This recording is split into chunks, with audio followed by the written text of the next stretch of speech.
ಕೇಂದ್ರ ಸಚಿವರಾಗಿರುವ ಎಚ್.ಡಿ. ಕುಮಾರಸ್ವಾಮಿಗೆ ಭೂಕಂಟಕ ಎದುರಾಗಿದೆ.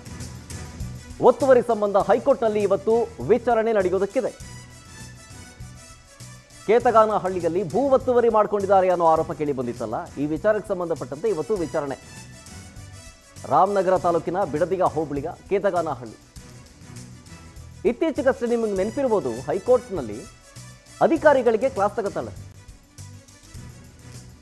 ನ್ಯಾಯಾಧೀಶರು ನ್ಯಾಯಮೂರ್ತಿಗಳು ಕ್ಲಾಸ್ ತಗೋತಾರೆ ಅಧಿಕಾರಿಗಳಿಗೆ. ಒತ್ತುವರಿ ಆಗಿದೆ ಅಂತಂತಂದರೆ ಅದನ್ನು ಪರಿಶೀಲನೆ ಮಾಡಿ ಅಂಥೇಳಿ ಕಂದಾಯ ಅಧಿಕಾರಿಗಳಿಗೆ ತಪರಾಕಿ ಹಾಕ್ತಾರೆ ಹೈಕೋರ್ಟ್. 110 ಎಕರೆ ಜಮೀನಿದೆ. ಆ 110 ಎಕರೆ ಜಮೀನಿನ ಪೈಕಿ 14 ಎಕರೆ ಸರ್ಕಾರಿ ಭೂಮಿ, ಅದನ್ನು ಒತ್ತುವರಿ ಮಾಡ್ಕೊಂಡಿದ್ದಾರೆ ಅಂತ. ಒತ್ತುವರಿ ಮಾಡ್ಕೊಂಡಿದ್ದಾರೆ ಅಂತಂದರೆ ಪರಿಶೀಲನೆ ಮಾಡಿ ತೆರವುಗೊಳಿಸಿ, ಸರ್ವೆ ಮಾಡಿಸಿ, ನೀವೇನು ಮಾಡ್ತಾ ಇದ್ದೀರಿ ಅಂತೇಳಿ ತಪರಾಕಿ ಹಾಕುತ್ತೆ ಕೋರ್ಟ್. ತೆರವಿಗೆ ಕ್ರಮ ಕೈಗೊಂಡು ಶೀಘ್ರವೇ ವರದಿ ಕೊಡುವಂತೆ ತಾಕೀತು ಮಾಡಿತ್ತು. ಸರ್ವೆ ಮಾಡಿದ್ದಾರೆ ಆಲ್ರೆಡಿ. ಇವತ್ತಿಗೆ ವಿಚಾರಣೆಯನ್ನು ಮುಂದೂಡಿಕೆ ಮಾಡಿತ್ತು ಹೈಕೋರ್ಟ್. ಸೊ ಇವತ್ತು ವಿಚಾರಣೆ ನಡೆಯುತ್ತೆ. ಈ ಬಗ್ಗೆ ವರದಿಯನ್ನು ಸಿದ್ಧಪಡಿಸಿದಾರಂತ ಈಗಾಗಲೇ ಕಂದಾಯ ಇಲಾಖೆ ಆಫೀಸರ್ಸ್. ಸೊ ಹಾಗಾಗಿ ಸಂಕಷ್ಟ ಫಿಕ್ಸ್ ಅನ್ನುವಂಥ ಮಾತುಗಳು ಒಂದು ಕಡೆ ಕೇಳಿ ಬರ್ತಾ ಇದ್ರೆ, ಮತ್ತೊಂದು ಕಡೆ ಒತ್ತುವರಿ ಆಗಿದೆ ಅನ್ನೋದು ಕನ್ಫರ್ಮ್ ಆದರೆ ಅದನ್ನು ಆದಷ್ಟು ಬೇಗ ಕಂದಾಯ ಇಲಾಖೆ ಅಧಿಕಾರಿಗಳು ಪರಿಶೀಲನೆ ಮಾಡಿ ನಂತರ ಅದನ್ನು ವಶಕ್ಕೆ ಪಡ್ಕೊಳ್ತಾರೆ. ಜೊತೆಗೆ ನಂತರ ಹೆಂಗಾಯಿತು, ಇದೇನಾದರೂ ಪ್ರಭಾವದ ಮೇರೆಗೆ ಆಗಿದ್ದ, ಏನು ಎತ್ತ ಅಂತ. ಈಗ ಒತ್ತುವರಿ ಆಗಿರೋದು 1-2 ಗುಂಟೆ ಅಲ್ಲ, 110 ಎಕರೆಯ ಪೈಕಿ 14 ಎಕರೆ ದೊಡ್ಡ ಪ್ರಮಾಣದಲ್ಲೇ ಆಗಿದೆ ಇದು. ಸೊ ಹಾಗಾಗಿ ವಿಚಾರಣೆಯ ಸಂದರ್ಭದಲ್ಲಿ ಒತ್ತುವರಿ ಆಗಿದೆ ಅನ್ನೋದು ಕನ್ಫರ್ಮ್ ಆದರೆ ಹೆಂಗಾಗಿದೆ ಅನ್ನೋದನ್ನು ಪರಿಶೀಲನೆ ಮಾಡಬೇಕಾಗುತ್ತೆ ಮುಂದಿನ ಹಂತದಲ್ಲಿ. ಅದ್ರ ಬಗ್ಗೆಯೂ ಕೂಡ ತನಿಖೆ ನಡೀತಾರೆ. ಅದು ಮುಂದಿನ ಒಂದು ಪ್ರೊಸೀಜರ್ ಅದು.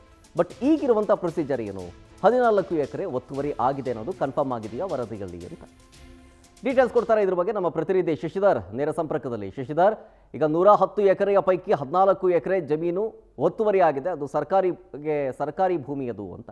ಸೊ ಈಗ ವರದಿಯನ್ನು ಸಿದ್ಧಪಡಿಸಿದ್ದಾರೆ, ಕೋರ್ಟ್ ಕೊಡ್ತಾರೆ ಇವತ್ತೇ. ಜೊತೆಗೆ ವಿಚಾರಣೆ ಹೆಂಗೆ ನಡೆಯುತ್ತೆ ಇವತ್ತು? ಶರತ್, ಒಂದು 10 ವರ್ಷಗಳಿಂದಲೂ ಕೂಡ ಎಚ್.ಡಿ. ಕುಮಾರಸ್ವಾಮಿ ಮೇಲೆ ಸಾಕಷ್ಟು ಗಂಭೀರವಾದಂತಹ ಆರೋಪ ಕೇಳಿ ಬರ್ತಿದೆ. ಅದರಲ್ಲೂ ಕೂಡ ರಾಮನಗರ ಜಿಲ್ಲೆಯ ಕೇತಗಾನಹಳ್ಳಿ ಗ್ರಾಮದಲ್ಲಿ ದಲಿತರಿಗೆ ಸೇರಿದಂಥ ಭೂಮಿ, ಅದರ ಜೊತೆ ಸರ್ಕಾರಿ ಭೂಮಿ, ಕೆರೆ ಒತ್ತುವರಿ ಜಾಗ, ಈ ಒಂದು 18 ಎಕರೆ ಜಾಗವನ್ನು ಒತ್ತುವರಿ ಮಾಡಿಕೊಂಡಿದ್ದಾರೆ ಅಂತ ಹೇಳ್ಬಿಟ್ಟು ಸಾಮಾಜಿಕ ಹೋರಾಟಗಾರಂತ ಹಿರೇಮಠ ಅವರು ದಾಖಲೆ ಸಮೇತ ದೂರನ್ನು ಕೂಡ ಸಲ್ಲಿಸಿದ್ರು. ಅದು ಇಡೀ ಪ್ರಕರಣ ಈಗ ಕೋರ್ಟ್ನಲ್ಲಿ ಕೂಡ ಇದೆ. ಇದಕ್ಕೆ ಸಂಬಂಧಪಟ್ಟಂತೆ ಸರ್ಕಾರ ಕೂಡ ಏನು ಕಂದಾಯ ಇಲಾಖೆಯ ಪ್ರಧಾನ ಕಾರ್ಯದರ್ಶಿ ನೇತೃತ್ವದಲ್ಲಿ ಒಂದು ಕಮಿಟಿಯನ್ನು ಕೂಡ ರಚನೆ ಮಾಡಿ ಸಂಪೂರ್ಣವಾಗಿ ಎಲ್ಲೆಲ್ಲಿ ಒತ್ತುವರಿ ಇದೆ ಅದರ ವರದಿಯನ್ನು ಕೊಡಿ ಅಂತ ಹೇಳ್ಬಿಟ್ಟು ಸರ್ಕಾರ ಕೇಳಿತ್ತು. ಆದರೆ ಹೋದಂಥ ಅಧಿಕಾರಿಗಳು ಯಾರು ಕೂಡ ಸರಿಯಾಗಿ ಸರ್ವೆಯನ್ನು ಮಾಡಿ ಒತ್ತುವರಿ ಆಗಿರುವಂಥ ಜಾಗದ ಬಗ್ಗೆ ಸರಿಯಾದಂಥ ಖಾತ್ರಿಪಡಿಸಿರಲಿಲ್ಲ.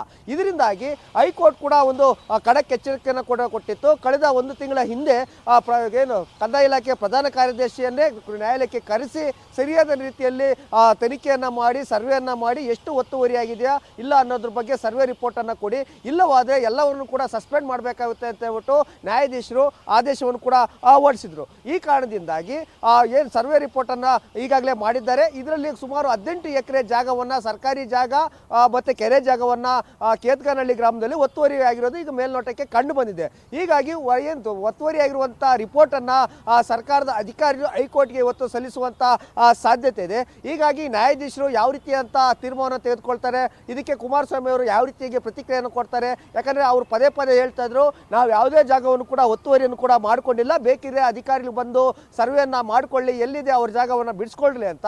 ಆದರೆ ಅಲ್ಲಿ ಸರ್ವೆಗೆ ಹೋದಂತಾಗ ಆ ಸರ್ವೆ ಮಾಡೋದಕ್ಕೆ ಒಂದಷ್ಟು ಜನರಿಗೆ ಅಡ್ಡಿಯನ್ನು ಪಡಿಸೋದು, ಅಲ್ಲಿನ ಸ್ಥಳೀಯ ನಿವಾಸಿಗಳು ಕೂಡ ಒಂದಷ್ಟು ಬೆದರಿಕೆಯನ್ನು ಹಾಕೋದು, ಅದರಿಂದ ಕೂಡ ರಾಜಕೀಯ ಒತ್ತಡವನ್ನು ಏರೋದು, ಮತ್ತು ಅಲ್ಲಿರುವಂಥ ತಹಸೀಲ್ದಾರ್ ಆಗಿರ್ಬೋದು ಮತ್ತು ಸರ್ವೇರ್ಗಳಾಗಿರ್ಬೋದು ಯಾರು ಕೂಡ ಸ್ಥಳಕ್ಕೆ ಹೋಗೋದಂಥ ಭಯದ ವಾತಾವರಣ ಕೂಡ ಅಲ್ಲಿ ಸೃಷ್ಟಿಯಾಗಿತ್ತು.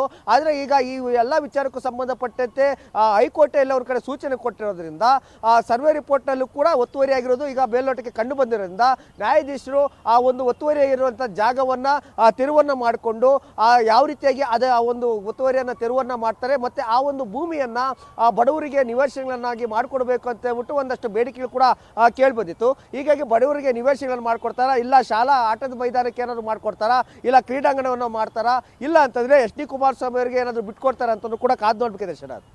Okay, thank you Shashidhar ಡೀಟೇಲ್ಸ್ಗಾಗಿ.